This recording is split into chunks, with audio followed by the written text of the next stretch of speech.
Hello, everybody. Welcome to yet another edition of the Middle Georgia Spotlight. I'm your host, Jack Ellis. We're glad to have you with us this week. And we'll have a special guest this week. And when I say special, he's special because he's at the point of the spear, if you will, on crime fighting as well as other crime prevention here in the city of Macon. And we'll talk about none other than Sheriff David Davis, who is our guest this week in the Spotlight. I'd like to welcome you to our program. Thank you, Mr. Mayor, as I call you. Glad to be here. We're glad to have you here. But Thank before we go, we want to thank the people who make it possible for us to be here. We want to thank the people here at Mercer University, WMUB, Caduceus Medicine, who's one of our sponsors, and J. Franklin Automotives, and one of our other sponsors. And we thank you all. And we ask that you visit us on YouTube, the Middle Georgia Spotlight. Like for you to like us, if you will. And we'd like for you to subscribe to us as well. Now that we got the housekeeping out of the way, let's get to the meat of the subject. All right. Of course, Chef Davis, the thing that all of us would like to know is, I think in the last 2 weeks we've seen, I think you call it mayhem. We thought we had a hockey team named Mayhem, but we also had mayhem in the streets. That's right. And it's not a laughing matter because we had like a rolling gun battle, from what I understand, and it was a lot of innocent people could have gotten hurt. And bad enough that 2 young people lost their lives.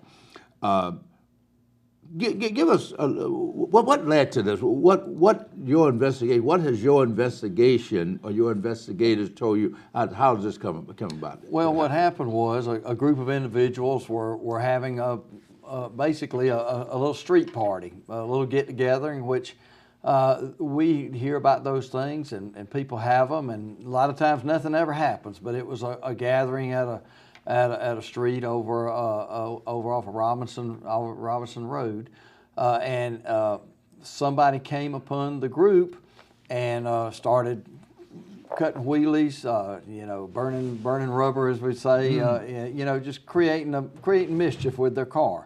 Mm-hmm. So one of the individuals came over there to the driver of the car and had words, and they sort of got into an altercation. And then a short time later, gunshots started ringing out from near where the car had been parked. And then the next thing you know, gunshots start ringing out from the gathering. A rolling gun battle, I understand. From the crowd, and then it was a back and forth, and regrettably one individual was struck in that exchange of gunfire, Mr. Penniman, and he subsequently. So it was one death, not 2. Well, it turned out to be 2 altogether after everything was settled. One is too many. We know that. One is too many, but at that location, the one individual was shot, and then shortly thereafter, over at another place that we determined was almost like overflow parking over where Log Cabin and Napier Avenue comes together right at the end of Robinson Road. There was a gathering there, and they came upon a car came up there and shot at 2 individuals there, and one of those, Roderick Ridley, passed away at that location. Now, while the 2 incidents were related to each other in that the one involved people from the little street party. The second incident with Mr. Ridley's death was sort of a targeted revenge. It was about some domestic situation, and of which we have solved that one by arrest. There was an individual arrested just earlier this week in connection with Mr. Ridley's death. And so it turns out to be some relationship. Somebody's dating somebody they shouldn't have been, or we're trying to piece all that together. But it is domestic. It was sort of a targeted crimes of passion. Yes, I guess so. Now, Sheriff, of course, what people will say, what people will ask, and I've heard some senior citizens ask me, women, is it safe for me to ride down the streets in Macon anymore? What if someone just having gun battles? What would you say? How can we prevent? Is this something that's not preventable because it's spontaneous? Could we have noticed that this is taking place and shut it down? What could the law enforcement do? What could they have done to prevent this, if anything? Well, a lot of times we know about these parties. They'll send out flyers and they'll advertise it on social media. This particular one did have some flyers, but it was sort of underground. They wouldn't even tell exactly where the party was going to be, what they were going to do. They would say instant message me or private message me to find out when and where it was going to be. So we weren't able to find this one out. But since then, and even before, we get word on these, and sometimes we contact the organizers and say, look, we know about this. What are your plans? What's going to happen? And a lot of times we let it go on, but our people will be monitoring it and watching out to make sure that that no extreme mischief goes on. But when people ask, is it safe to go down the street? You know, there are some mean areas, streets. There are some mean streets in this community. In other communities as well. In other communities, we are no different than any other large city, and that's one of the things We're I a always talk. microcosm We of it. are a larger city now. But if you see a large group of people gathering, and you see people that you know, that are gathering in an area that looks like it might be some mischief that might present itself, be mindful. If you're going to a gathering like that, always be watchful and be observant. And What about the neighbors? Should the neighbors say, hey, Sheriff, I see a big assembly in my neighborhood. I think you need to get a police car here just to observe. If exactly. Not, and this one was to where this was in such an area that there was no houses, there was no there was neighbors way up the street. Yeah, log cabin and Hillcrest. Yeah, right over there. And see, you have some of the blighted issues and things like that. So they had a little area where, and to tell you the truth, had everything went along as planned, you know, you have a little music. Yeah, you have nice a little food. street party. Yeah, Street party, no problem. And even if our deputies had came through there, even though they were on a public street, it was off to the side. You know, it's one of those things you live and let live. Sure. You let them know, Sure. okay, we're here. Don't let it get out of hand. Everything's cool. But then whenever it goes to that extreme, and it doesn't take but one person. You see, it was only one person that came in there spinning the tires that got this started. And then the other one, we think that on the second one with Mr. Ridley, that they used all of this excitement and chaos as a cover for them to do their mischief to Mr. Ridley. Well, we should know that you're on the case, that you're all investigating this, you do what you can to prevent this, but sometimes things happen and you can't have a police on every corner. But speaking of not having a police on every corner, you're losing a lot of police officers, a lot of deputies. You're losing them because you don't have enough, you're not paying them enough money, and they're going to other, and you have been quite vocal to the governing authority, those who write the checks, that we need to do something about this if you want us to police the city, county, and keep morale high. We got to give money, but it has fallen on deaf ears this year, hasn't it? Well, it has, and we had written a letter earlier when the budget negotiations start. You know how that is. Every year at a certain time in the spring, it's time to start formulating the budget, and so we had written a letter asking for a 4% raise for all of the sheriff's office employees. And I even told the commissioners and the mayor at that time, this is a starting point. Where I really wanted to get to is to give all the county employees something. And I don't dispute the fact that deputies and firefighters did get some pay adjustments in the last few years. Largely was to offset some incentive program that the sheriff's office deputies used to get. But either way, they did get some adjustments in their pay. But I have civilians who have not gotten a raise for years. You have county employees at large who have not received much of any raises since consolidation. So I was trying to get the conversation started to get something for everybody to sort of the rising tide lifts all boats, so that our civilian employees as well as other county employees would get something. And so obviously that did not happen. And so we sort of put a little video out there where I was tearing up the letter just to show, emphasize the point that that was not a priority. Right. And that hopefully, the fight keeps and it's not good on. for morale. It's not good for morale. It's not good for maintaining the force. You understand, you're about 160 people short as we speak. And they're leaving, and we're bleeding them because they're going elsewhere.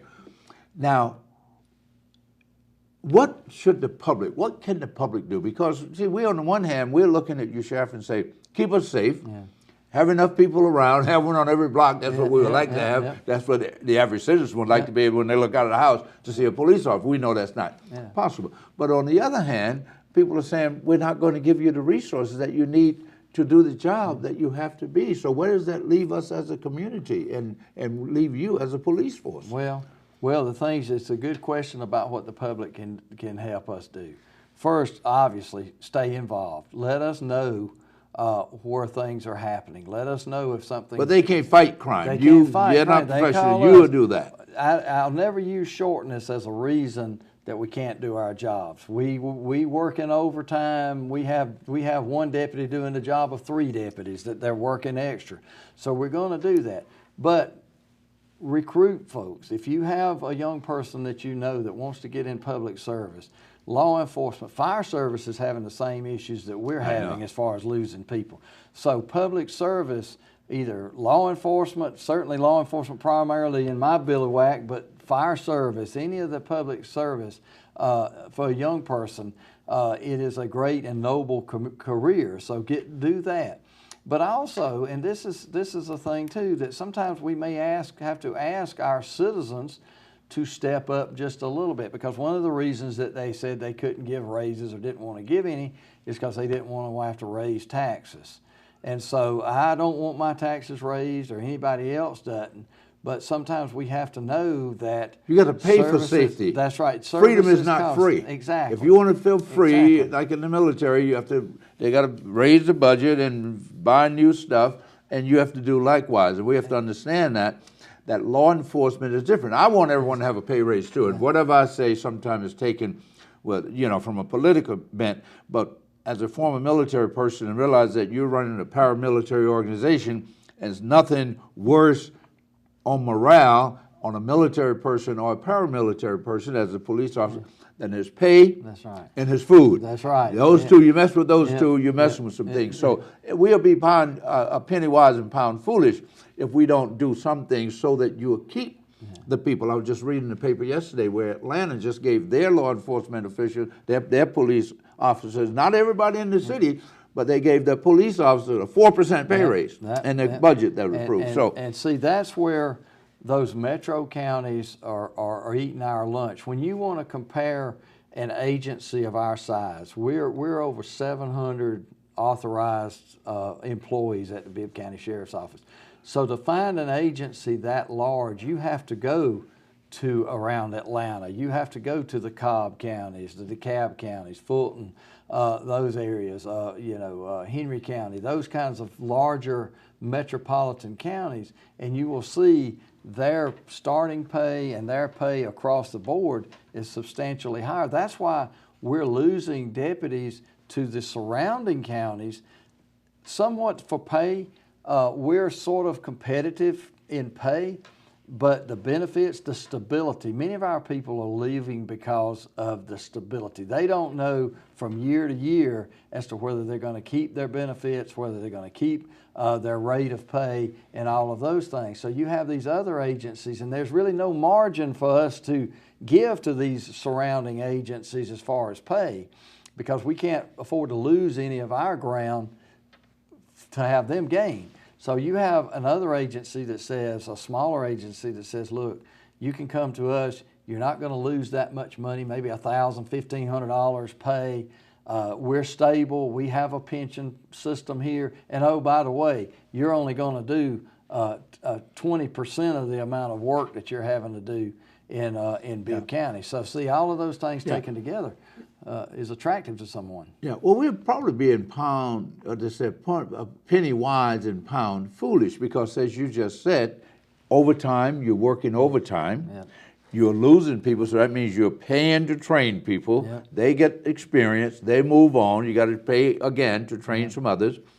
And because you have a shortage, then you got to pay overtime for the deputies that's working a couple of shifts. So it would make, I would think that if I was sitting on the county commission or the mayor, I would probably say, well, look, we're losing money anyway doing this, so let's pay the people, keep them happy, keep them here, And you can even give a pay raise because maybe the reserves don't have to be built back in 1 year. They weren't depleted in 1 year, right. so you can't. But anyway, that's my. I'm on the soapbox. Let me get off the soapbox. Well, let me get on one. Let me join you on the soapbox here.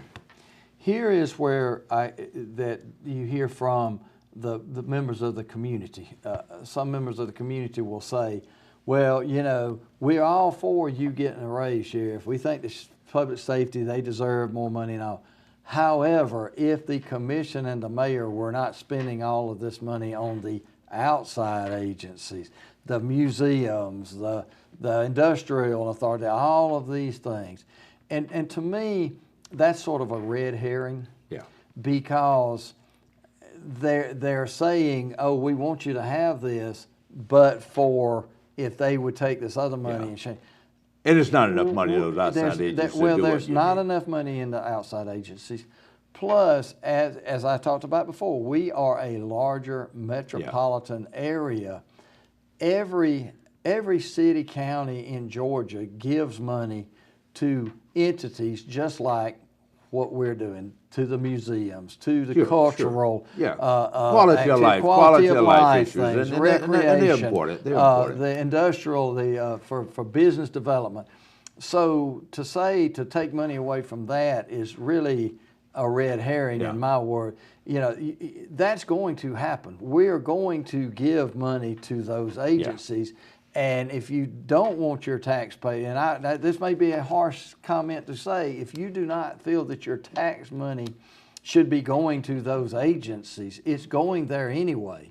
Maybe you might think about moving someplace else where that tax money wouldn't be going to those. Well, let's hope we don't lose any more population. We don't want to lose any population, but you see where I'm going. I understand exactly what you're saying.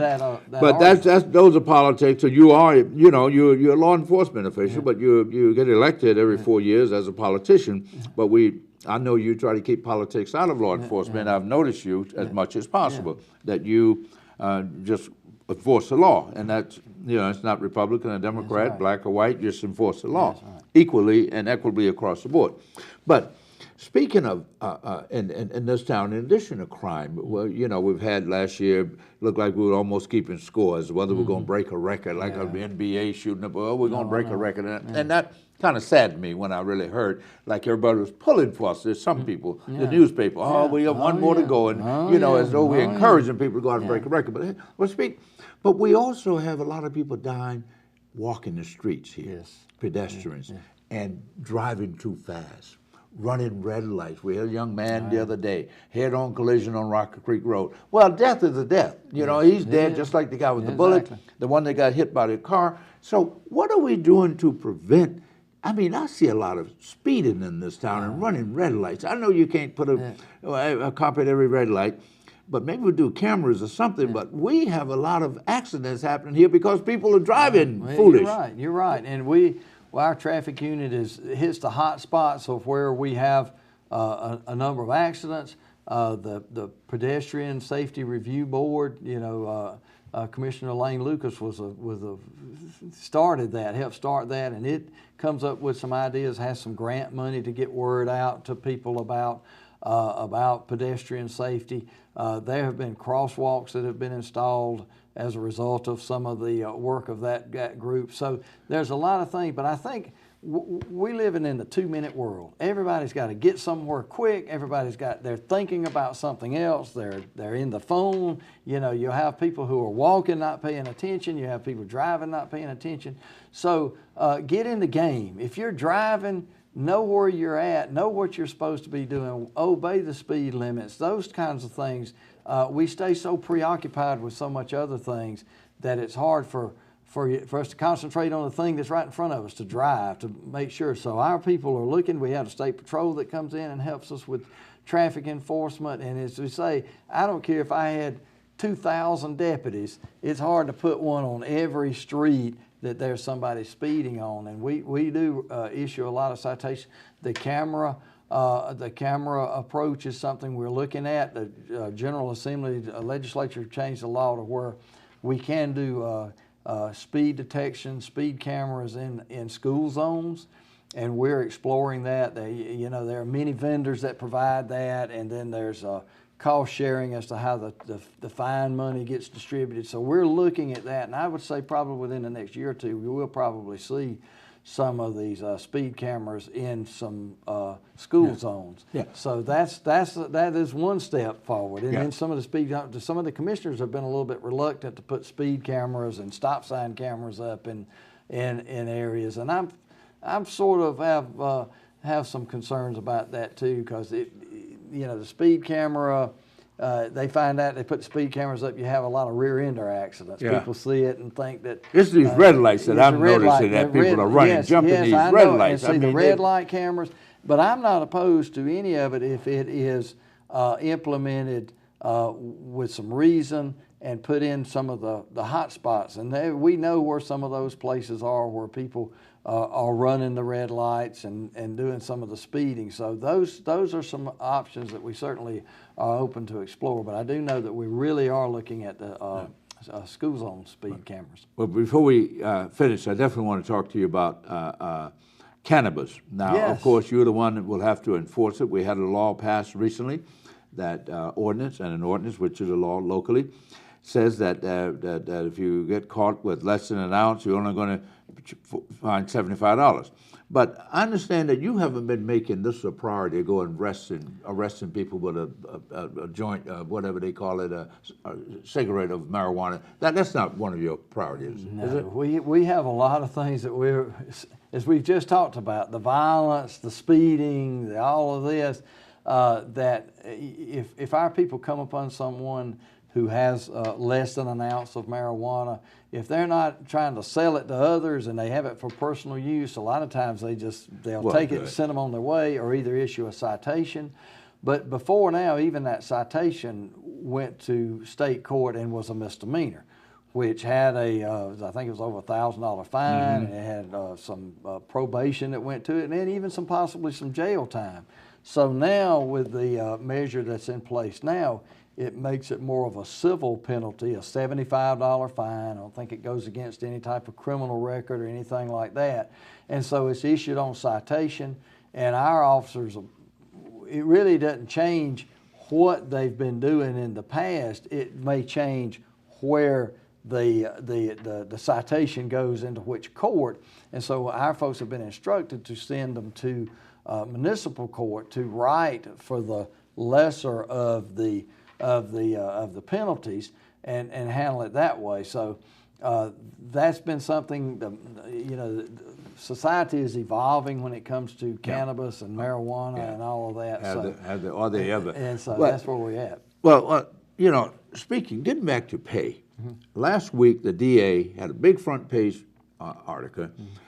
$14 million forfeited, captured from illegal gambling and these machines around here. The person only got a year's probation. I don't want to speak to that. They give them what they want. But what I want to say is that when I was mayor, the confiscated funds went to the police chief. The police chief had authority to spend that money with the approval of the mayor. It didn't have to be appropriated.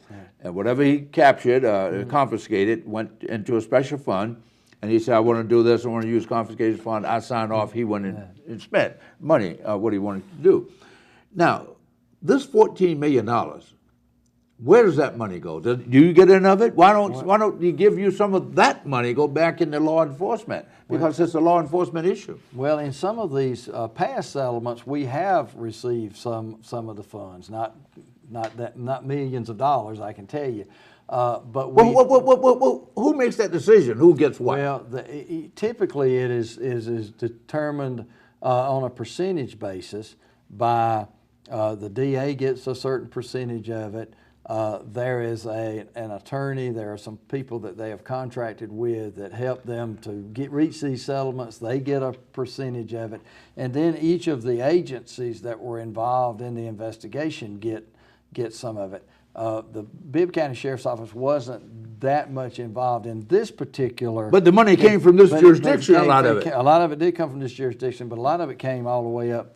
I know it, but we ought to get a percentage of what came out of Bibb County. We'll get some of it, and we do use some of those funds for equipment, for training, and those kinds of things. And there are some restrictions as to what you can do. And one thing, as far as pay and that sort of thing, it would be hard. I would love to use some of it for pay raises. Yeah, but it's this would be a something you have to one-time, be. yeah. It has to be something that can Sustainable. be sustainable. Yeah, exactly. But for equipment, for training, for those kinds of things, we certainly use those funds. For body cameras. Where are we with body cameras? Where are we with body And cameras? all of our deputies on the patrol have body cameras and have had them for the last. And it stops with the patrol? Is that where it stops? No one else will get it? Patrol. We have the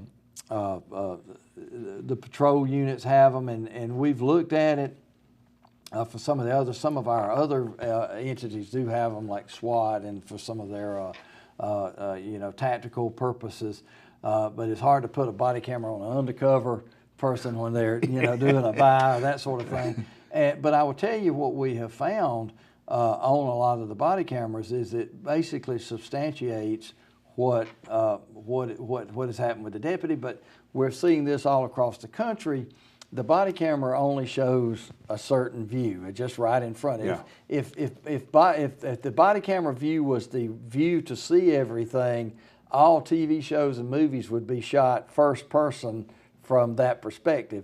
It's always better to see an event third person where you see both entities involved in something. But from the standpoint of documenting what's happening, to have the voice recording and all of that, it has been a plus, and it has been a benefit for us, in law enforcement. I don't want to advocate smoking marijuana, but I know that people smoke it. Yeah. So, but what I would like to say, having been a young person, been in Vietnam and came back and saw how people were distributing marijuana, sometimes a person, he's not a dealer. No. He's a person that buys $20 worth. He wants to get his $20 back and still partake, so he'll sell just like cigarettes. They buy a pack of cigarettes, you sell your friend three, and you get three. So I would ask you to be mindful, and just because a kid is sharing maybe what he bought,